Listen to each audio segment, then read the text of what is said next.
Here's one of my favorite Spencer scale of agreement takes of all time.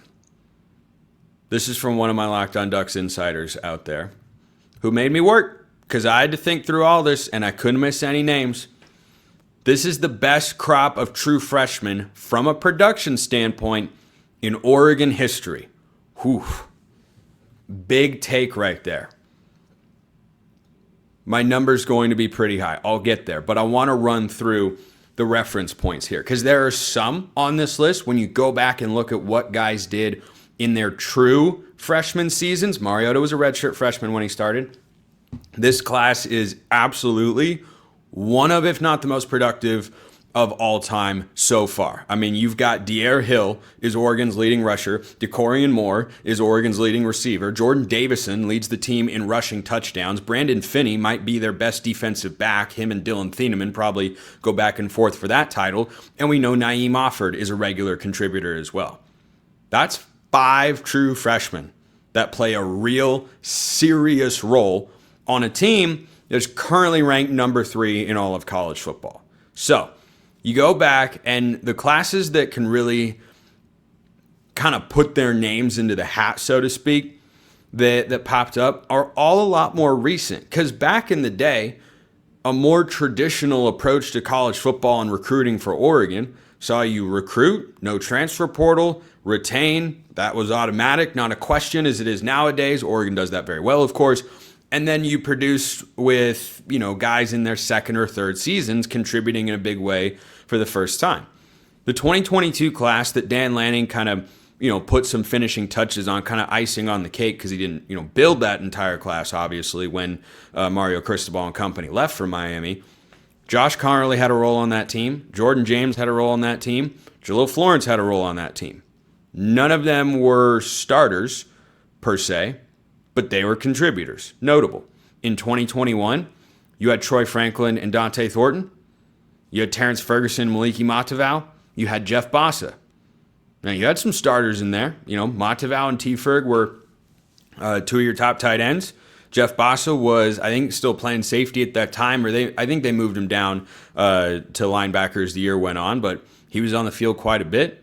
You go back to 2020, Dante Manning, Justin Flo, and Noah Sewell came in. Boy, you would have thought, if I'd been hosting this show at that time, I probably would have said this will be the most impactful true freshman class in Oregon history. It was not, because Justin Flo got hurt. Dante Manning played in one game. Noah Sewell was Oregon's best defensive player, is why I mention it. The 2019 class is the one that, 2019 and 18 are the ones that I think really have a strong case to go up against this 2025 class. I'll list the other ones. 2018, you had Penei Sewell and Javon Holland. That was kind of it, but boy, a couple big-time contributors, true freshmen. In 2017, you had Jordan Scott, Johnny Johnson at 300 receiving yards. You had Diamador Lenore and Thomas Graham. That's a pretty hefty class of freshman contributors. 2016, you had Justin Herbert, didn't start till later in the year, and Troy Dye. In 2015, how about this name? Most contributing true freshman in the 2015 class, Taj Griffin, 732 all-purpose yards in the 2015 season. He was pretty explosive. 2014 and 13 had Royce Freeman and Thomas Tyner respectively.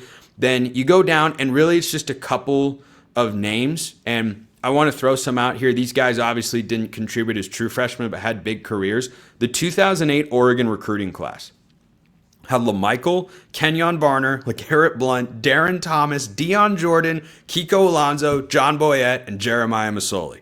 What a recruiting class by Mike Bellotti and the boys. Anyway, I bring all those up to take you down memory lane for just a moment, but also to point out how uncommon and difficult it is at a program like Oregon to just see the field as a true freshman.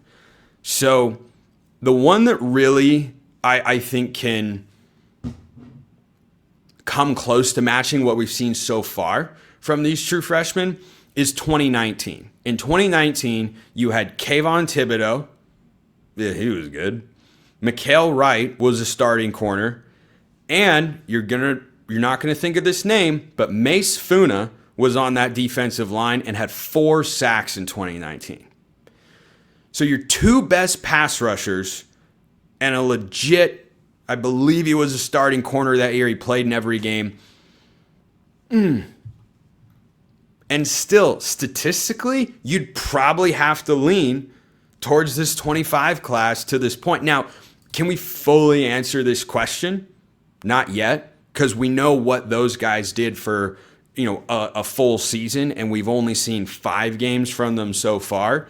That's why I don't put this SSA at a 10. But I mean, at the moment, you're on track to have. I don't know if De'Aaron Hill will lead the team in rushing by the end of the year. It could be Noah Whittington because they're both really good, but it could be But I predicted DeCorian to be Oregon's leading receiver.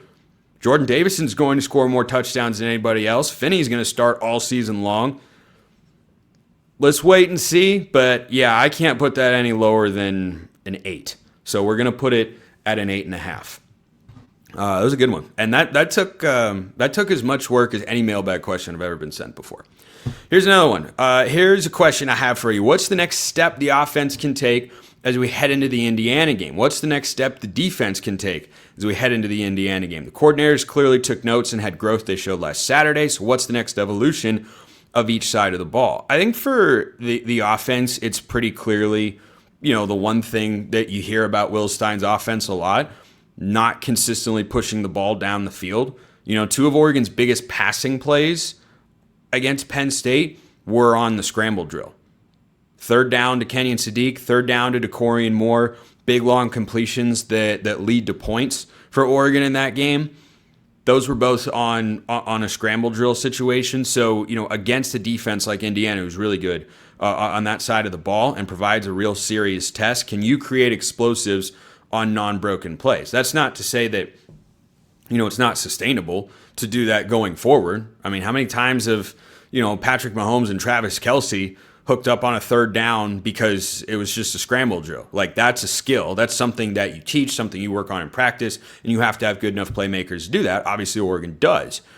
But I think in that Penn State game, Dante Moore played awesome. He went for 248 and 3 touchdowns. It's a good game. It's a really good, solid game. Can you take that next level? Can you create a couple of explosives down the field? I think that's where the next step is. And I mean, defensively, gosh, I guess play a full 4 quarters. We've seen some second half adjustments be really good after a slow start, or vice versa against Penn State, where they play really well for 3.5, couldn't quite finish. I think that's kind of the next thing. But, Tosh Lupoy and the defense had their best performance in a big game by far against Penn State. And by the way, look how good that Penn State offense looked against UCLA. Whoo! Woo! They were moving it up and down the field, once the second half got there. So, yeah, I think for the defense, playing a full 4 quarters and finishing the job. But offensively, I mean, you got the personnel. Again, this is just in a big game, because we, of course, have seen explosive passes against Oklahoma State, against Montana State, not as much. Oregon State, we saw quite a few, but against a high-level defense, can you work more of those back shoulder throws or get those explosives down the field? I think that's the next step. But the way this Oregon team has looked, a lot of nitpicking in that particular segment.